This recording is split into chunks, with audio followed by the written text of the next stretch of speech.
হয়েছে, আল্লাহ পাক আর একজন নবীকে দুনিয়াতে পাঠিয়েছেন। এখন বলেন তো, দুনিয়াতে সর্বশেষ নবী এবং রাসূল হিসাবে আল্লাহ কাকে পাঠিয়েছেন? কাকে? মুহাম্মদ সাল্লাল্লাহু আলাইহি ওয়াসাল্লামকে।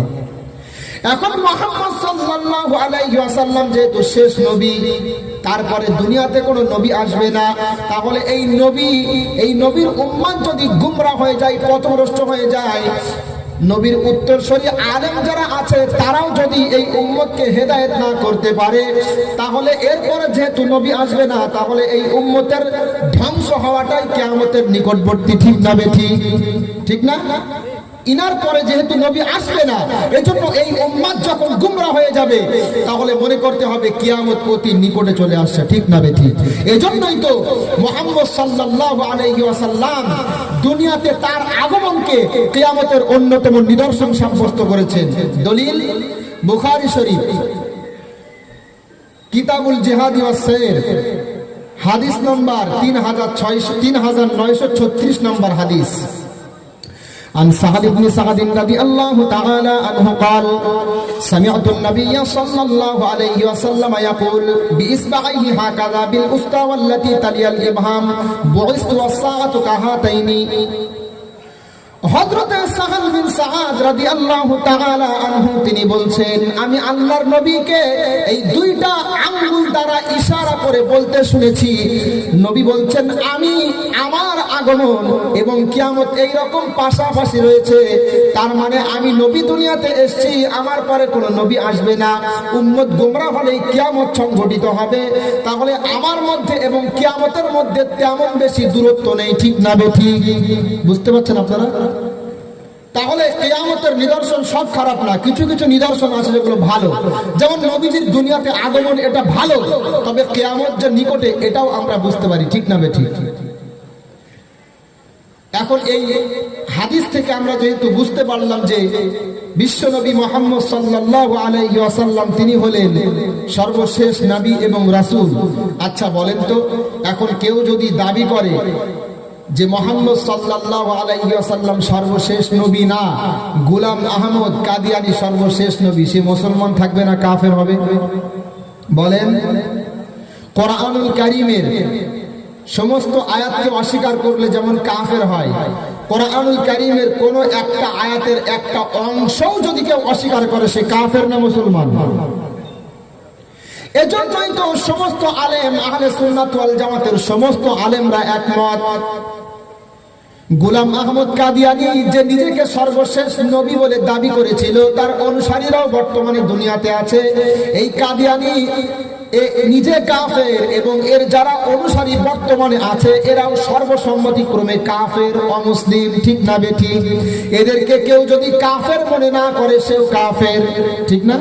মহান আল্লাহ বলছেন, মা কানা মুহাম্মাদুন আবা আহাদিন মির রিজালিকুম ওয়ালাকিন রাসূলুল্লাহি ওয়া খাতামান নাবিয়্যিন। বলেন আল্লাহু আকবার।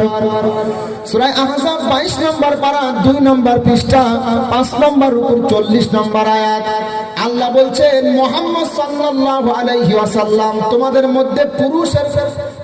মধ্যে কোন পুরুষের পিতা নন, তবে তিনি আল্লাহর শেষ নবী এবং রাসূল। এই যে মুহাম্মদ সাল্লাল্লাহু আলাইহি ওয়াসাল্লাম তিনি যে সর্বশেষ নবী এবং সর্বশেষ রাসূল, এ বাণী কার? এই কথা কেন বলছি জানেন? এই বর্তমান ফিতনার যুগে ইউটিউবে এত পরিমাণ ফিতনা ছেড়ে গেছে যেটা আপনি কল্পনাও করতে পারবেন না। গত কয়েকদিন আগে ভিডিও দেখতে দেখতে হঠাৎ আমার সামনে একটা ভিডিও চলে আসলো, একজন কাদিয়ানী মৌলবীর ভিডিও। সে বলছে, মুহাম্মদকে আমরা সর্বশেষ নবী মানি, তবে যেই অর্থে আল্লাহ কোরআনে বলেছেন। আর এখানে অর্থ কিসের? আল্লাহ পাক যখন বলছে মুহাম্মদ সর্বশেষ নবী, কোনো অর্থ না, চোখ বুজিয়ে বিশ্বাস করতে হবে মুহাম্মদ সকল অর্থেই শেষ নবী। ঠিক না বেঠিক? কেউ যদি এখানে ব্যাখ্যা করতে গিয়ে, নিজের ভ্রষ্ট মতবাদ প্রতিষ্ঠা করতে গিয়ে যদি এখানে ভুল ব্যাখ্যা করে এবং বলে মুহাম্মদকে সর্বশেষ নবী মানি, তবে এই অর্থে এবং গোলাম আহমদকেও আমরা শেষ নবী মানি, তাহলে তাকে আমরা মুসলমান মনে করি না। এই জন্য দেখবেন বাংলাদেশের জমিনে যারা কাদিয়ানি দাবি করে, মুসলমানরা এদেরকে মুসলমানই মনে করে না, তাদের মসজিদেও কেউ নামাজ পড়ার জন্য যায় না। এমনকি সরকারের উচিত, বাংলাদেশ সরকারের, যে তাদেরকে রাষ্ট্রীয়ভাবে অমুসলিম ঘোষণা করা, ঠিক না বেঠিক? কারণ অমুসলিমরা ইসলামের ক্ষতি করবে না, কিন্তু এরা ইসলামের নাম নিয়ে মুসলমানদের মধ্যে থেকে ক্ষতি করবে, ঠিক না? আল্লাহ পাক আমাদেরকে কাদিয়ানি ফিতনা থেকে বাঁচিয়ে নিক এবং মুহাম্মদকে সর্বশেষ নবী হিসাবে মানার তৌফিক দান করুক, বলেন আমিন। এবার কিয়ামতের দ্বিতীয়তম নিদর্শন, কিয়ামতের দ্বিতীয় নম্বর নিদর্শন হলো বাইতুল মুকাদ্দাস বিজয়। কি বলেন? বাইতুল মুকাদ্দাস বিজয়। মুহাম্মদ সাল্লাল্লাহু আলাইহি ওয়াসাল্লামের আগমনকালে বাইতুল মুকাদ্দাস সম্পূর্ণরূপে রোমান খ্রিস্টানদের দখলে ছিল। কাদের দখলে বলেন? রোমান খ্রিস্টানদের দখলে। মুহাম্মদ সাল্লাল্লাহু আলাইহি ওয়াসাল্লাম সাহাবায়ে কেরামদের মধ্যে ভবিষ্যৎবাণী করেছিলেন, এই বাইতুল মুকাদ্দাস যেটা রোমান খ্রিস্টানদের দখলে রয়েছে, এই বাইতুল মুকাদ্দাস অতি সত্বর মুসলমানরা দখল করবে, মুসলমানদের করায়ত্তের মধ্যে চলে আসবে। এই ভবিষ্যৎবাণী শোনার পরে খ্রিস্টানরা ব্যঙ্গ বিদ্রুপ করেছিল, এটা আবার কেমন ভাবে সম্ভব? এখন যদি ভারতবর্ষের জমিনে কোনো আলেম বলে ভারতবর্ষ আগামী 3 বছরের মধ্যে ইসলামী রাষ্ট্রে পরিণত হবে, অমুসলিমরা হাসবে না? এখন যদি বলি আগামী 2-3 বছরের মধ্যে ভারতবর্ষ ইসলামী রাষ্ট্র হয়ে যাবে, রাম মন্দির ধ্বংস হবে, আবার সেখানে মসজিদ প্রতিষ্ঠিত হবে, আমাদের অমুসলিম ভাইরা হাসবে না? অবশ্যই হাসাহাসি করবে। তো যখন নবীজি বললেন বাইতুল মুকাদ্দাস বিজয় হবে, অতি সত্বর মুসলমানদের দখলে চলে আসবে, তখন এক শ্রেণীর খ্রিস্টানরা তারা ব্যঙ্গ বিদ্রুপ করে বলতে লাগলো, মুহাম্মদ বলে কি? আমরা হলাম ইদানিং সময়ের পরাশক্তি, আমাদের থেকে মহাশক্তিশালী আর কেউ নেই, আমাদের কাছ থেকে বাইতুল মুকাদ্দাস মুহাম্মদের উত্তরসূরিরা দখল করবে, এটা কেমন ভাবে সম্ভব? কিন্তু মুহাম্মদ সাল্লাল্লাহু আলাইহি ওয়াসাল্লাম তিনি নিজের থেকে কোনো ফয়সালা দেন না, যা কিছু বলেন আল্লাহর পক্ষ থেকে, ঠিক না বেঠিক?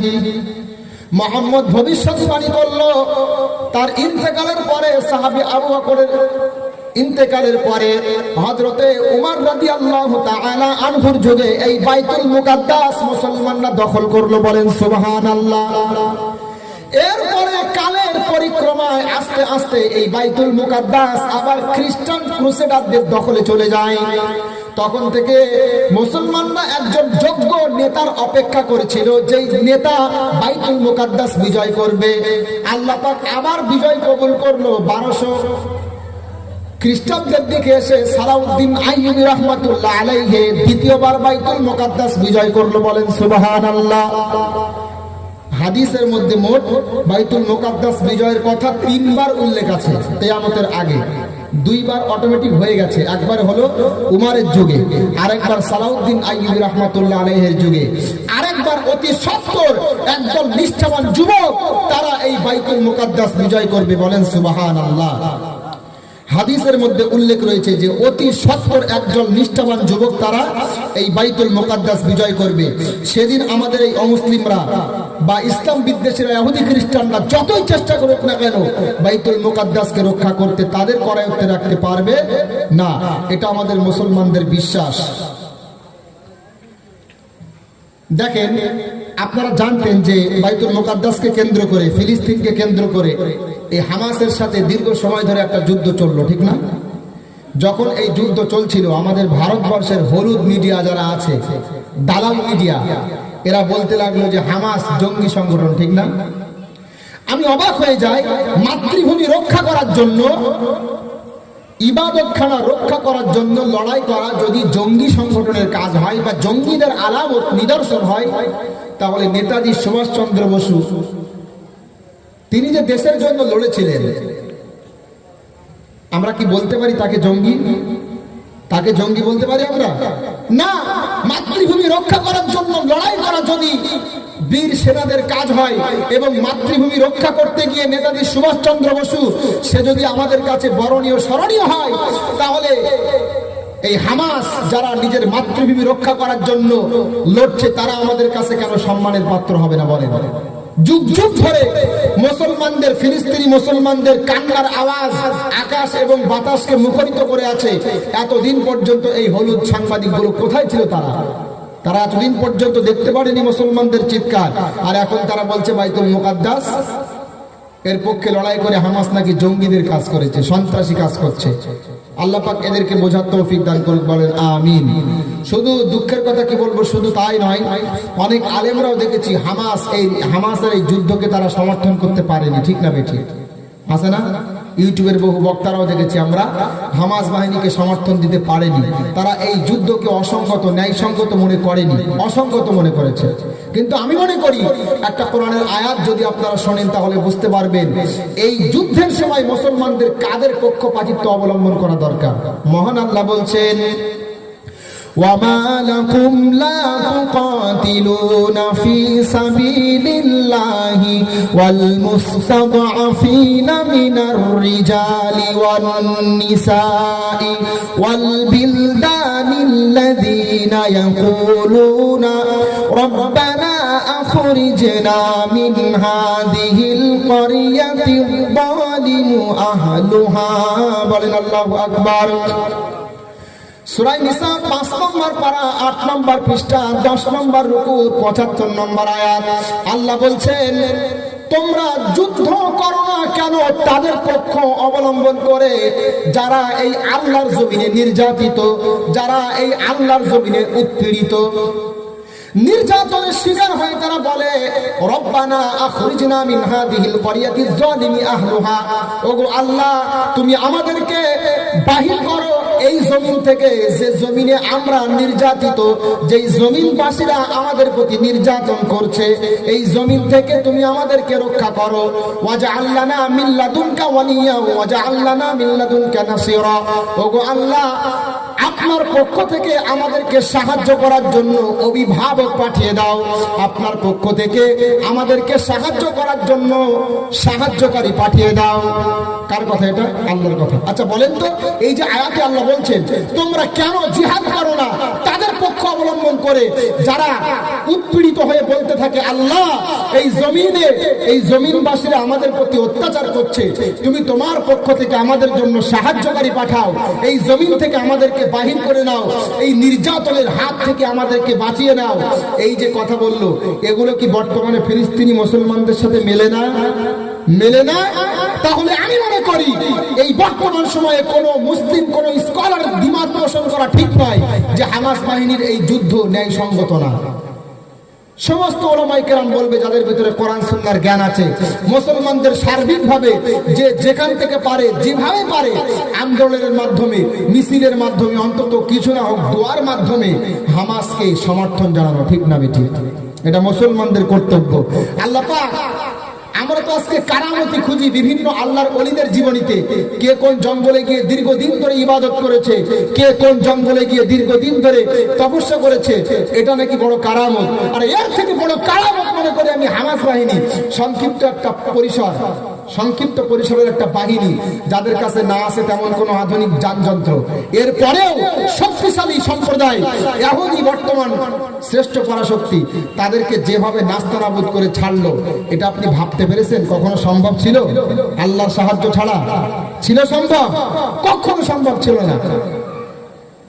আর এই ইহুদিরা তো এই যুদ্ধের আগ পর্যন্ত ইসরায়েলকে, এই ইসরায়েলের ইহুদিরা এই হামাস বাহিনীকে একদম মানে কিছুই মনে করতো না, মনে করতো এরা একেবারে এতিম গরিব। এরা তো এই যে মনে করেন ফিলিস্তিনি, কোন প্রশাসনিক ব্যবস্থা আছে নাকি? আলাদা স্বতন্ত্র নেই তো ওদের কোনো। এরপরেও এই সত্য জামাত যেভাবে লড়াই তারা করলো, আল্লাহু আকবার, এটা অবাক করার মতো বিষয়। এজন্য আমি মনে করি আল্লাহ পাকের সাহায্য তাদের পক্ষে আছে এবং অতি সত্বর এই বাইতুল মুকাদ্দাস আবার আল্লাহ পাক তাদের মতো ঈমানদার বান্দাদের হাতে বিজয় দান করবেন। বলেন সুবহানাল্লাহ। আমাদের বিশ্বাস এটা, যেহেতু রাসূলের বাণী। যাই হোক, কিয়ামতের দ্বিতীয়তম নিদর্শন হলো বাইতুল মুকাদ্দাস বিজয়। এবার কিয়ামতের ৩ নম্বর নিদর্শন হলো, মুহাম্মদ সাল্লাল্লাহু আলাইহি ওয়াসাল্লাম জানিয়েছেন কিয়ামতের একটা নিদর্শন হলো আমার উম্মত মুশরিকদের ন্যায় কর্মকাণ্ড করবে। কাদের ন্যায় কর্মকাণ্ড বলেন? মুশরিকদের ন্যায় কর্মকাণ্ড করবে আমার উম্মত। এটা হলো কিয়ামতের একটা নিদর্শন। তিরমিজি শরীফ কিতাবুল ফিতানের মধ্যে হাদিস উল্লেখ।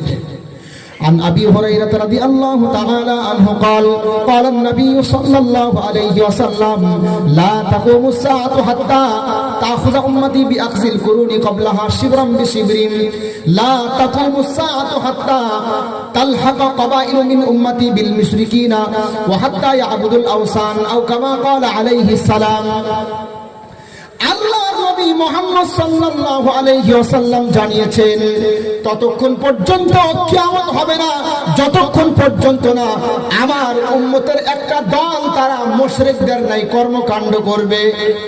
তার মানে মুশরিকরা যেমন আল্লাহকে বাদ দিয়ে কল্পিত কৃত্রিম উপাস্য গ্রহণ করেছে, মুশরিকরা যেমন এক সৃষ্টিকর্তার ইবাদত বাদ দিয়ে বিভিন্ন দেবদেবীদের উপাসনা করছে, তাদের মধ্যে অলৌকিক ক্ষমতা খুঁজছে, এই উম্মতের একটা দল তারাও এই আল্লাহকে বাদ দিয়ে বিভিন্ন মাজার, বিভিন্ন কল্পিত কৃত্রিম আল্লাহর খাস বান্দা যারা আছে তাদের জীবনীতে অলৌকিক ক্ষমতার অন্বেষণ করবে।